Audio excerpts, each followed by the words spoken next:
le professeur Montagnier a expliqué qu'il y avait un lien entre la 5G, les antennes 5G et le virus. On est là dans un délire complotiste absolument fou. Si les gens pensent qu'ils vont attraper le sida quand ils ont le Covid-19 et que les antennes de téléphone portable donnent le virus, on va avoir des émeutes, on va avoir des accidents politiques graves. En Angleterre, il y a 2 antennes 5G tous les jours qui sont brûlées depuis que des vidéos sur YouTube ont expliqué que les antennes de téléphone portable donnaient le coronavirus. Avez-vous déjà entendu parler de guerre par irradiation d'ondes électromagnétiques? Alors si ce n'est pas le cas, écoutez ce qui suit. Lors d'une interview, l'ancien agent des renseignements militaires britanniques, Barry Trower, a présenté des faits effrayants sur la guerre par ondes électromagnétiques.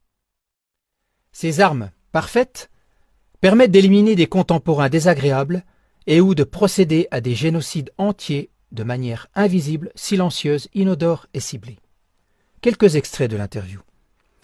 Des manifestants pacifiques et critiques vis-à-vis des USA qui ont été irradiés par ondes électromagnétiques depuis une base américaine ont présenté un taux accru de dépression, des changements de personnalité et des tumeurs cancéreuses.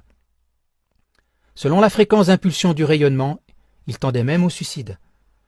Les officiers de police parlent de leur changement de personnalité et chez certains policiers d'une forte augmentation d'agressivité vis-à-vis de la population, en rapport avec le nouveau système de communication radio, TETRA.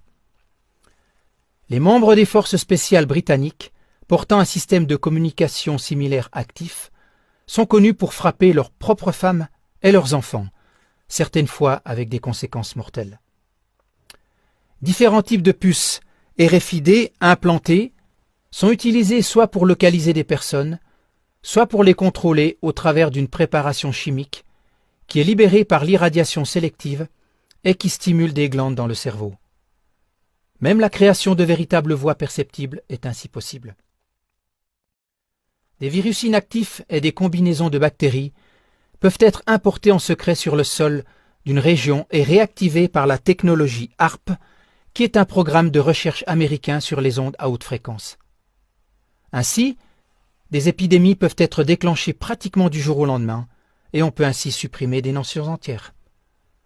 En outre, la communication généralisée via les téléphones portables provient de la recherche de l'armée et a été la cause d'une augmentation épidémique de tumeurs cancéreuses, de cas de leucémie, etc.